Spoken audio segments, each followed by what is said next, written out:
Well, welcome and thank you so much for joining us for this Prostate Cancer Foundation of Australia webinar. I'm very pleased to be hosting and moderating today on a very important topic. We're talking about one of the most promising advancements in prostate cancer surgery today, nerve-sparing techniques that are transforming patient outcomes. And we're very pleased to have an amazing panel. And we're going to focus today on kind of a deep dive discussion into advances in nerve-sparing surgery for prostate cancer. I mean, if you're watching this webinar, you're tuning in maybe to a Prostate Cancer Foundation Australia webinar for the first time, you may not know that prostate cancer is the most commonly diagnosed cancer in Australia. We actually see about 26,000 new cases diagnosed every single year. And while we've seen advancements in treatment improve survival rates, we know that many men still face life-changing side effects after surgery, things from incontinence all the way through to erectile dysfunction. And we know that has an immense toll physically, emotionally, psychologically on men who have prostate cancer and also their families. We do know, though, that there is hope. And thanks to innovations in robotic-assisted surgery, the way that we treat prostate cancer is evolving. And today we're going to hear about some of the latest developments, some really radical moves forward and progressions in nerve-sparing surgery, in patient care, and personal experiences for men with prostate cancer. So to that end, I'm very pleased to introduce our panel today. We have Dr. Phillip Stricker, a leading prostate cancer clinician and surgeon in Australia with more than 20 years of dedication to prostate cancer, prostate care and research. Welcome, Phillip. Thank you. We have Corbett, who is a prostate cancer specialist nurse. She's established a sexual wellness after treatment clinic and developed an intimacy education program for men. We're very excited to be hearing your insights today, Gay. And Ken Bezant, who is a prostate cancer survivor, an advocate and chairperson of PCaHELP. We're really looking forward to you sharing your story with us as well, Ken. Thanks, and thank you to the entire panel. Dr. Stricker, we might focus first of all, being this is a webinar focused on the advances in nerve-sparing surgery. You've had a very compelling career. You've performed thousands of prostatectomies over 2 decades. Tell us about the progress you've witnessed in terms of reducing and seeing the reduction of long-term side effects in surgery. Thanks very much, Katie. I have, over the last, actually 30 years, witnessed a dramatic change in the outcomes and the techniques in radical prostatectomy surgery. When I first started back in 1989, it was an open operation.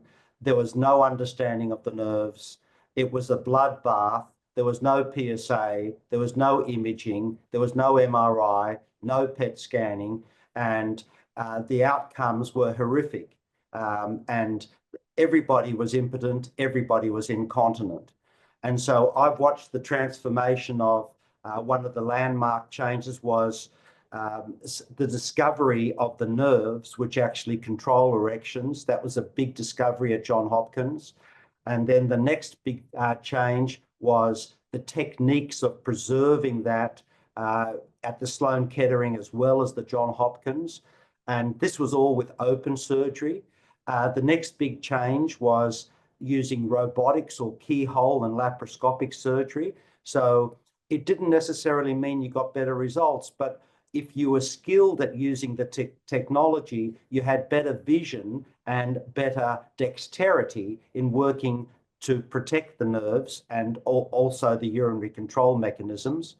And the next big step was we realized that with this technology, we could actually understand teaching much better of our next generation of surgeons, where we could actually have 2 consoles going simultaneously. And one of the big advances worldwide now is that we can have 2 consoles going across the country, where you have an experienced person doing one part of the operation and a less experienced person doing another part, which is part of the reason for talking about this at the moment.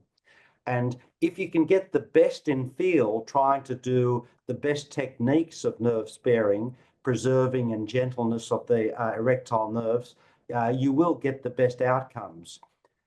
So I've watched it go from everybody's impotent and incontinent to now a procedure which takes 1.5 hours, keyhole surgery, often teaching a new surgeon to do that with up to 99% continence rates in the best of hands, and with up to 85% potency rates with time of people recovering their erections. This is a massive improvement, but it's far from perfect. And we still need to work very hard on improving the potency side of things.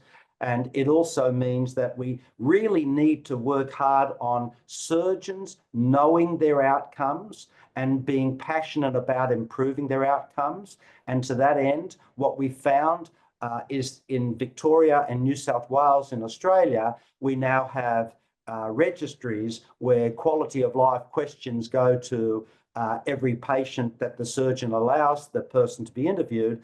And so the surgeon can then see how he's doing compared to another surgeon. And if he's not keeping up to scratch, he can actually try a bit harder. It also means that high volume surgeons who are doing it all the time do these procedures rather than the occasional surgeon. And that can lead to poorer outcomes.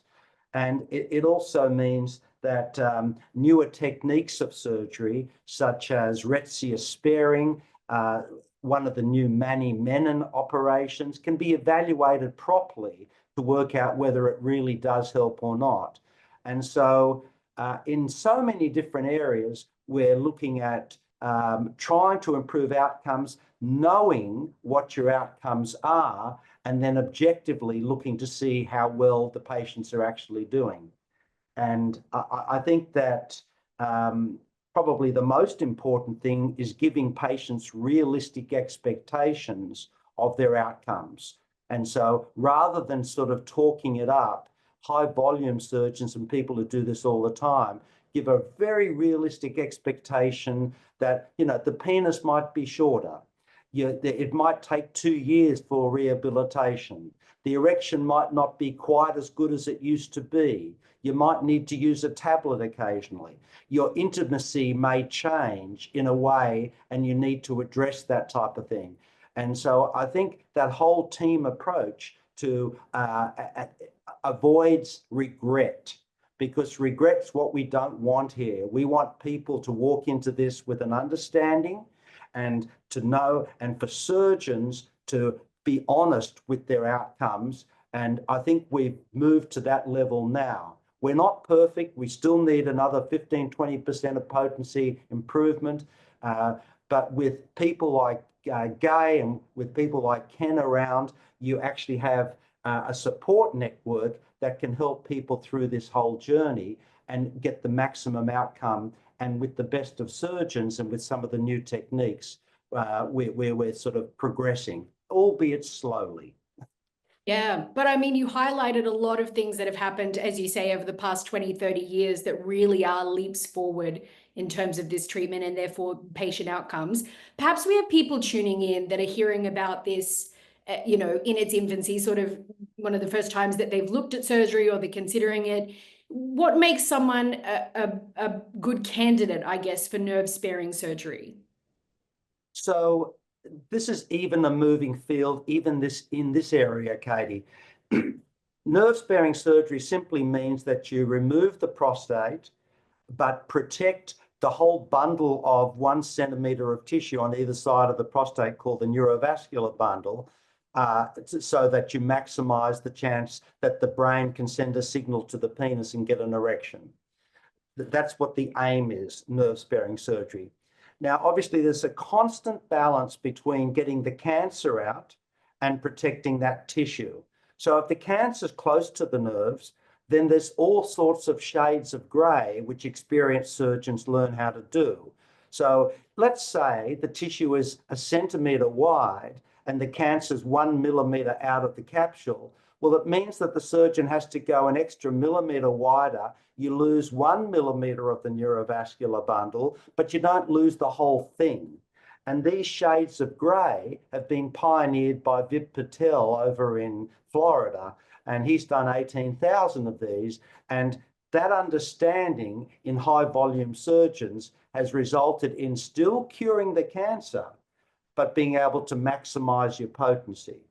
And so the biggest advance is understanding the anatomy and meticulously working on that level. And I really appreciate. Yeah.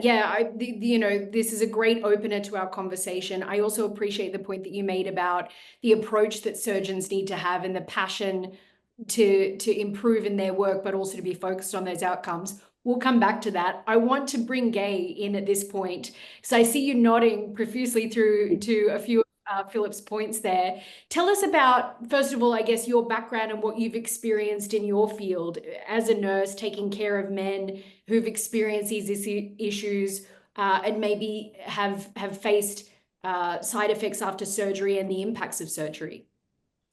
Well, I, like Phillip, have been in, I've been in urology for 30 years. So I saw men having open prostatectomies that used to stay in hospital for at least 3 weeks after their surgery, which has now progressed to men staying overnight and having robotic surgery, which we are lucky enough to have in Ballarat as well. 11 years ago, I was fortunate to become one of the prostate cancer nurses in Ballarat in the Grampians region. And it has been a phenomenal experience and greatest job that I've ever had. And, you know, and that's all testament to the people that I work with, but also the men and their partners that I've cared for. And, you know, I came into this role not really understanding what the biggest side effects were or the biggest unmet needs for men were. And I probably found after about 4 months after surgery, this is when men were falling into a bit of a hole. They had their continence pretty well back. They had their PSA, they had their histology, and they were saying to me, gee, something just doesn't feel right. And it was, I just think that I'm not feeling like a man. And so I really had to upskill and learn about the impact of the unmet need of erectile dysfunction. And so fairly soon, you know, 12 months into my role as a prostate nurse, I was fortunate enough to receive a scholarship and go over to Canada, to Vancouver and Calgary, and have a look at their supportive care services for men with erectile dysfunction. And that led me to really spending a lot of time in research and developing a program and a workshop to help men and their partners with the side effect of erectile dysfunction, but also the other side effects of recurrence of surgery and continence as well. Compelling stats around this too, right? So we know through PCFA, there's some fantastic resources, prostate.org.au, the PCFA website. This is up to 70 to 80% of men who will experience some form of continence issues post-prostatectomy, and about 70% who experience erectile dysfunction. Do you find that a lot of men reach out for support with this? I mean, these are, like I said, compelling statistics. A lot of people need help and support. Yes, and I think this is where it's become very obvious that we need prostate cancer specialist nurses, because surgeons' time, they can identify the issues and inform the men and their partners what side effects will be from surgery. And the men go away, but they need to unpack their emotions around that. And so, you know, the men are then in my region, the men are then referred to me, and we go through what to expect. So I really see that pre-education before actually going into the surgery, and allowing men to understand realistic outcomes. If they've got poor erectile function prior to the surgery, it's not going to improve after the surgery. But if they're in continence, if they have some continence issues, or they're informed about what they can do to improve their continence issues afterwards, they go in with a realistic expectation, and they may be a lot more motivated with the supportive care, the rehabilitation that happens afterwards, such as pelvic floor exercises and trying to be diligent with that to help with the incontinence, with adherence to rehabilitation for erectile dysfunction. And I would say that's one of the biggest downsides, is that men get quite despondent fairly early if they don't get a response. And as Phillip has said, it can take 2 years or even up to 4 years. Sometimes men are still seeing gains from erectile dysfunction. It's a slower progress with adherence to rehabilitation programs that will help regain potency. But there's also, looking at men and looking at what their goal is. Do they want intimacy? Do they want penetrative sex again? Is it mutual masturbation that they would like? What is the goal that men and their partners would like? So I spend a lot of time discussing intimacy and bringing sometimes couples back together, because when men lose their potency, they withdraw and they will pull away from their partner because they're embarrassed, or they feel uncomfortable, or they feel like they're false advertising. If they go to kiss their partner, it doesn't lead to anything else. They feel quite sad and a lot of grief. And so I do a lot of work on couples building as well, and intimacy building, as well as the goal of erectile function, again, maintaining erectile function, or achieving some function that might be with medication, or with vacuum devices or injection therapy. So yeah, it's certainly pre-education and then following up afterwards that is very helpful to men and their partners, and helping them navigate their way through these very, very impactful side effects of a prostatectomy. Absolutely. And we said at the top, it's physical, but there's that whole emotional, psychological impact as well. Ken, let's turn to you. I know that you are bringing your personal experience and story today. You're an advocate. You also do a lot of volunteering and help for men with prostate cancer. Maybe start by telling us a little bit about your personal story. Yeah, thanks, Katie. I was diagnosed with prostate cancer in 2013. I was 59 years old at that stage, and my GP was giving me annual PSA tests. So that year I had a score of 7.6, which was much higher than 3.7 about 18 months previously. So he referred me to a urologist, and a biopsy confirmed the diagnosis. I wasn't really surprised with the diagnosis, because my father had died from prostate cancer. My mother had died of breast cancer, and my brother had been diagnosed with prostate cancer about 6 months earlier. So I was in a very high-risk category. My Gleason score was 7, 4 plus 3, and the tumour was a stage 2C. So luckily it was localised. I elected to have a radical prostatectomy and had open surgery performed by a very experienced urologist. I was very concerned about the possible side effects post-treatment, and I discussed those with my urologist. He referred me to both a specialist physiotherapist for pelvic floor exercises and a sexual health specialist pre-treatment, which was a good route to take. I remember on the operating table asking the urologist to be careful with the nerves. And when he visited me in my room post-surgery, the first thing I asked him was, how did he go with saving the nerves? And he advised me that unfortunately the tumour had grown to the surface on one side, and he could only partially save the nerves. But he was hopeful that they would recover in time. I continued to see a specialist physiotherapist post-surgery, and I was lucky that I was pretty much totally dry within 1 month following the surgery. I also continued to see the sexual health specialist and went through a penile rehabilitation program to keep my penis healthy while the nerves were hopefully recovering. I also radically changed my lifestyle. I wanted to become healthier, and I stopped doing things like having alcohol and caffeine, refined sugars and processed foods to change my diet totally. And I also stepped up my physical exercise program, going to the gym and swimming regularly.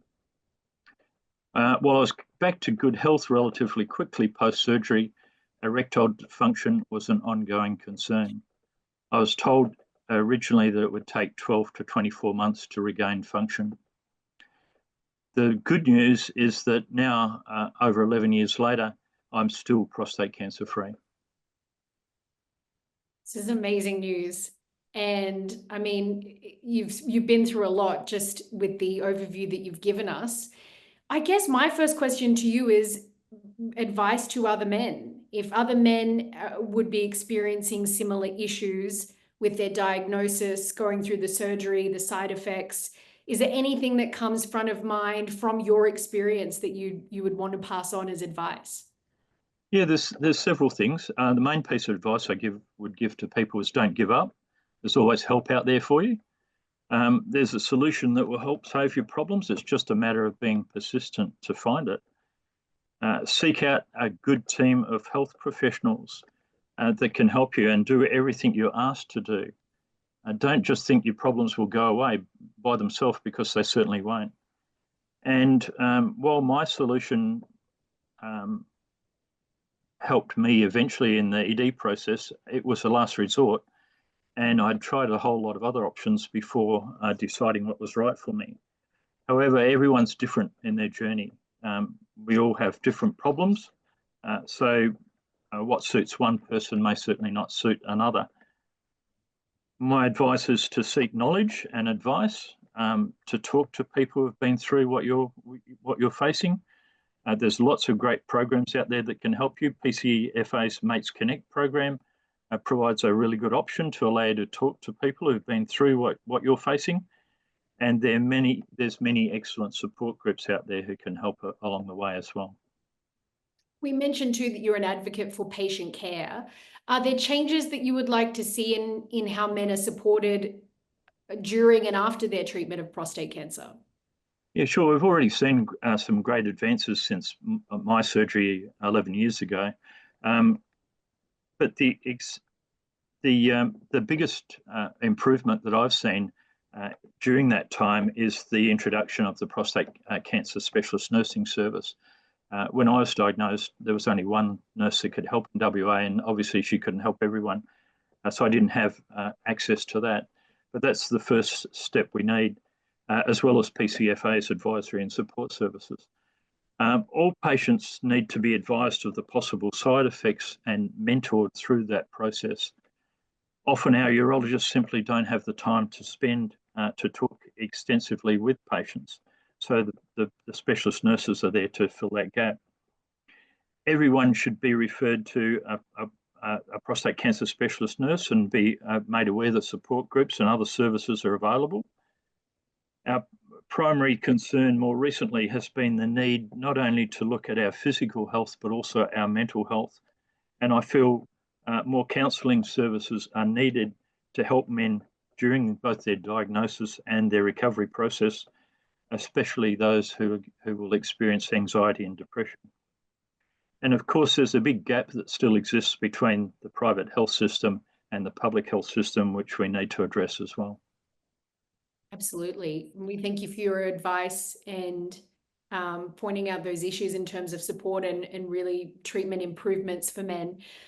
Phillip, back to you. I mean, if men are considering surgery, maybe along this theme of advice for men who might be considering surgery and want to maximize their chances of maintaining continence, of erectile function, what advice do you have for them from your experience?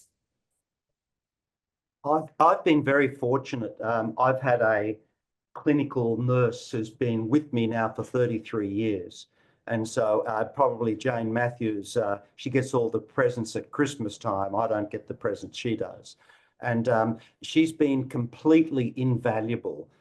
She became a sexual health physician, a physiotherapist, a psychologist, and she had to adapt to every patient.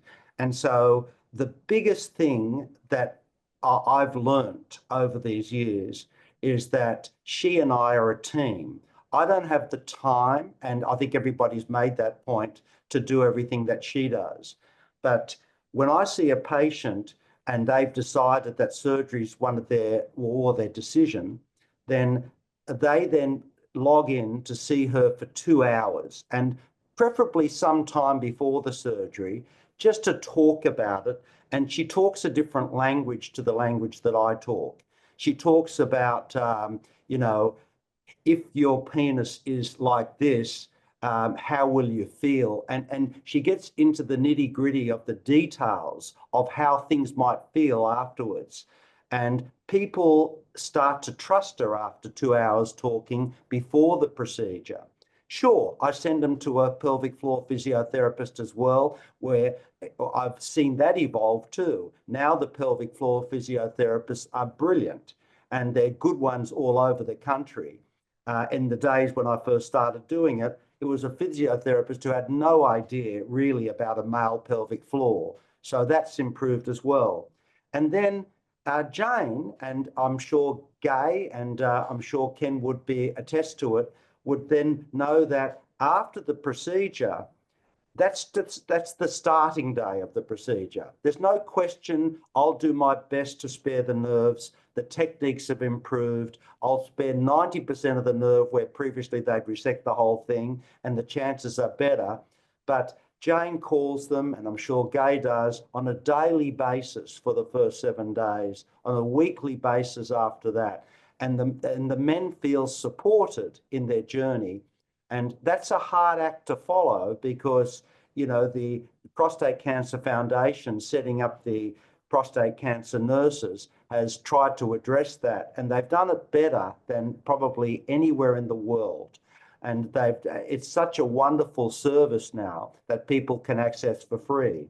At St. Vincent's, for example, now, I think, Ken, you talked about access through the public system. And so we've now set up a men's health centre, which is completely free through the public hospital, to try and give them all the options that we have, as well as all the support. And the passion of these people who are working there, knowing that they're helping men, is phenomenal. So I think the key point here, and everybody's making the same point, is that you're a team. It's not one man doing a procedure, one woman doing a procedure. It's a team, and that team works seamlessly from the beginning to the end until the patient discharges us, not the other way around. I like that angle. And Gay, as Phillip has said, you're the one in the nitty-gritty. Maybe tell us a bit about the sexual wellness after treatment clinic that you set up, why you set it up, what you've seen from your experience, just to follow on from those comments. I think that what I was finding, that I was doing a lot of individual counselling and advice to men and their partners, and a way to address the fact that, you know, incredibly time poor, was to look at developing a workshop that maybe people with the common concerns could come together. So I developed a program called When Prostate Cancer Joins You in the Bedroom, and it's a 90-minute workshop where I strongly encourage couples to attend, and we look at, you know, defining terms of intimacy and erectile dysfunction and sexuality. We look at, I have a picture of a prostate with all the nerves on it, and sometimes that's the first time men have actually seen a picture of how closely the nerves are onto the prostate. And I always say they're not signposted with big neon signs saying, here I am, here's the nerves, and just, you know, showing them where it is. And that's amazing. They get quite a strong understanding of how close the prostate is to the bowel, how close it is to the bladder, and what it's like with the nerves.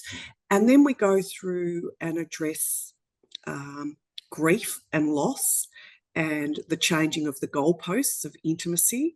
And then I look at getting couples to think about their treatment goals. What is it that they would like? Where would they like to end up?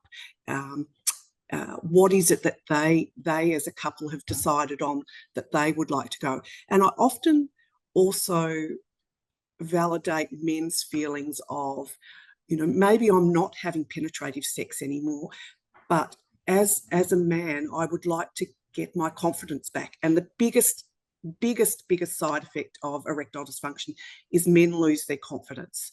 And so sometimes men are in relationships, they're not having penetrative sex, but they would like to get their potency back to feel confident in themselves again. And when I teach men to do their injections, intracavernosal injections to get an erection back, they walk into the office quite despondent and a bit nervous and everything. And when they do the injection and they get some return of erectile function, so they might get a 5 out of 10 erection on the day. They're pretty nervous and there's a lot of adrenaline pumping, so they mightn't get a great erection. But instantly you see a change. I'd love to film the gait of men walking in and the men walking out, because there's such a spark in their step afterwards. But they say to me, and their partners say to me, oh, I have such confidence again. So we look at those things. So this is just a workshop to normalise feelings, normalise couples' feelings, and then I send them home with some homework to do, some activities to build intimacy, some activities to think about as couples what they would like. And then they can come back to see me on an individual basis in my clinic, my SWAT clinic, sexual wellness after treatment. And then we might look at injection therapy or vacuum device therapy, or even counselling to go on and have a penile prosthesis.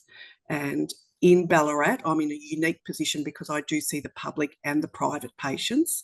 And we are very fortunate that we have all treatment options in Ballarat. And we also have a surgeon that can do penile prosthesis.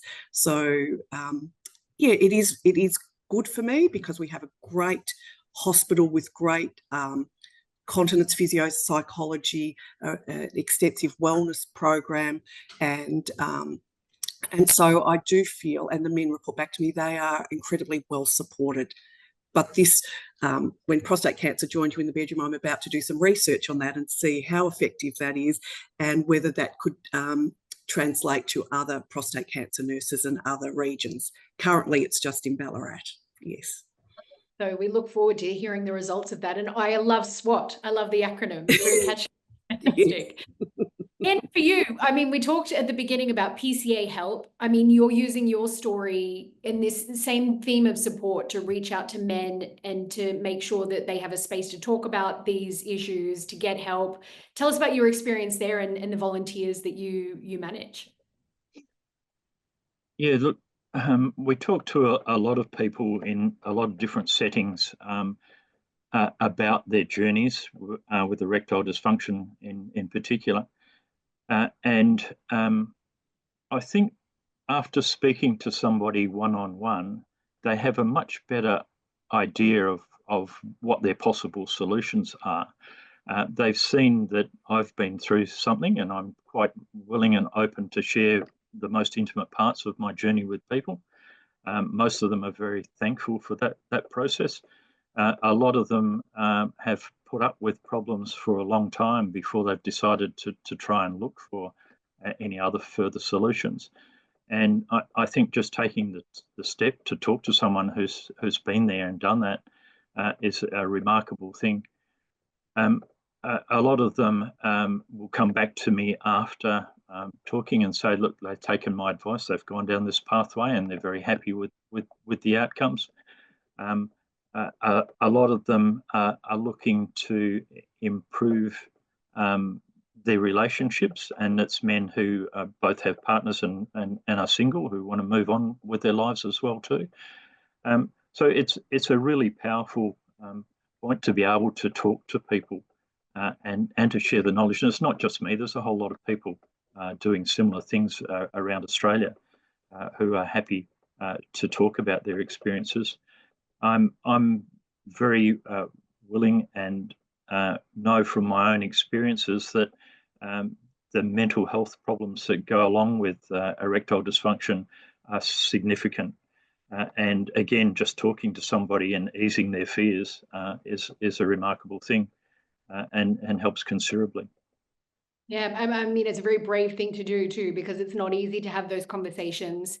Even if you've been through this, and I think your bravery and confidence to talk about what you've been through immensely helps other people who are affected. We've talked about support, we've talked about the progress that we've seen in the last 20, 30 years in this area. Phillip, I wanted now forecast to the future, what do we hope to see? I mean, there was a recent story in terms of the developments here in nerve-sparing procedures. I believe it was the world's first dual robotic nerve-sparing surgery that was undertaken for prostate cancer. You would know a great deal about it. We're starting to see incredible things. What is the short and long-term future of what we might see in this space? I think, Katie, you're broaching on probably the most important changes which are about to occur. To give you a bit of an idea, I've got a newly diagnosed patient with prostate cancer seeking a second opinion. Yesterday, I did 7 between 3 and 8 p.m. And the discussion that we have now is very different to the discussion we used to have. And because there are so many more options open to men and so much better understanding of the natural history of prostate cancer.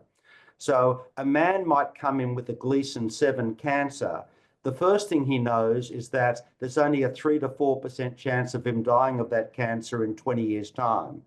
And as soon as they know that, the heat's off in terms of urgently making a decision, because the aim in that consultation is to avoid regret. And so making a fast decision when you regret it afterwards because you're impotent is a disaster. So now the options are monitoring it, active surveillance. The second option is nerve-sparing surgery. The next option is brachytherapy. The next option is some of the modern radiotherapy techniques. The next option is a whole new field which is coming in called focal therapy, where instead of treating the whole prostate, it's a bit like lumpectomy and breast cancer. You can actually treat some patients with the appropriate cancer with a much more limited treatment without significant impotence and no incontinence as a day procedure. So all these things need to be brought into the conversation beforehand, and people have to have a realistic expectation of every option, and they've got to have time to think about it without thinking their cancer is going to get away with them. And I think that whole conversation is absolutely critical. You specifically asked about the changes in the surgery, and I'll address that. So in terms of the surgery itself, the robotic platform, and I've now been doing this for, 20 years now, the robotic platform, and has changed. And the big changes at the moment are you can see meticulously. The instruments are unbelievable. I was just playing with the single port robot, which is now to put one single hole and do the whole procedure through a single hole. And will that improve the outcomes? Probably not, but it will certainly get the patient home a bit quicker. But for kidneys and for other areas, it's probably a game changer. The thing that you were talking about before was getting a really experienced surgeon from another part of America to log on to a computer and look inside the belly and do the operation, the critical part of the nerve sparing, while the other surgeon who might not have that quite experience watches on and then continues the procedure, which is not so critical. Is that a game changer? Yes and no. I think the game changer is teaching our new surgeons how to be excellent with their technique. And that, if you have a double console and you're working like that, like a Qantas pilot, then you can sort of learn very quickly how to sort of simulate that type of. So I think, and then they're sort of saying, well, look, if you left a little bit of prostate behind and spared the whole nerve on that side, like Manny Menon's done, and I'm not advocating his surgery, you can definitely preserve potency, but you're leaving some prostate tissue behind. So I think one of the important things to understand is that the patient has to be allowed to do the trade-off. So before the operation, you might say, well, there's a trade-off for doing surgery in this situation, and there's a trade-off for doing focal therapy. You know, one's less certain, but one's got higher potency. And it's not the surgeon's decision to make that, it's the patient's decision to make that. And so I think that preoperative discussion is critical. You know, you have surgery with your particular cancer and with your particular potency pre-op. At 2 years, you've got a 75% chance of getting potency. If you have focal therapy and that, you've got a 95% chance of potency. If you monitor it, you're compromising your cure rate, but you've got a 100% chance of potency. So that conversation has to happen before they walk in there. So then they know afterwards they made an informed decision, and even with the newest technology, you're still only getting up to 85% potency. So you've still got 15% of people who, even after 2 years, in the best of hands, don't get their potency back. So I think the discussion about all the treatment options requires time. Absolutely. What role do you see that research plays in the way that this approach to surgery has progressed in the past and it may progress in the future? So I think this is critical, but I think the research needs not only to be in the actual potency outcomes, but in the psychological well-being of that patient as well. So we have to have instruments to measure all of those things. I've been passionate about research since the beginning, and because there's no way of improving unless you know your own outcomes and you know how the patient perceives your outcomes. And so I think, for example, in the Men's Health Centre, we're trying to introduce for the public patients who come in to make sure that we've got a validated questionnaire about well-being, potency, continence, that we can trust, and that we can see, okay, we're not doing well here. We need to do better here. And then, for example, if you've got some new treatment, then you need to have the cancer outcomes versus the quality of life outcomes. And that information, as soon as you get it, needs to be imparted to patients before they have their surgery so that the patient can make the ultimate decision. But I think we need to empower the patients. It's not about the doctor. It's not about the nurse even. It's about the patient making a decision and what he's prepared to trade off. To give you one example, we did a study back in 2012. Severe incontinence, people are prepared to trade 2.5 years of life expectancy to avoid severe incontinence. That's the patient's decision. It's not the surgeon's decision. So we need to give them all the data. They need to understand the data, and maybe sitting with Gay and somebody like Ken beforehand to understand it from an emotional point of view, and then come in and make the decision. We'll have a much happier group of patients. Gay, what's your reaction to this point? I mean, we can talk about patient advocacy and the fact that, you know, there is this space for patients to be empowered to make these decisions, to feel confident to make those decisions. What experience have you had here? What advice and maybe reaction to those comments? I certainly agree with Phil that patients need to understand that there's not an urgency to make a decision, and so that they do have time. And that's probably the very first thing that I would say to men is, you've been diagnosed today, but we have time to go through and unpack all the different treatment options that are available to you. And you need to look at the side effect profiles of all of the treatments and determine what you can live with. And so they will get the diagnosis, they will be overwhelmed on the day, and I ring them a couple of days later, I've given some information, and say, okay, what are some questions you have for me today?